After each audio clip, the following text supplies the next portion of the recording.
menyampaikan apresiasi yang sangat tinggi kepada Kepolisian Negara Republik Indonesia teristimewa Polda Maluku yang sudah menyelenggarakan acara ini. Acara ini luar biasa yang diikuti oleh anak-anakku milenial. Kalian adalah pemimpin bangsa masa depan. Kalian adalah penerus cita-cita perjuangan bangsa, dan kalian adalah menentukan nasib bangsa ini ke depan.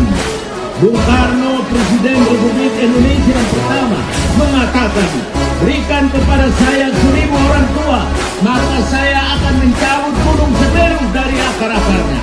Tetapi berikanlah kepada saya 10 pemuda, maka saya akan goncangkan dunia ini.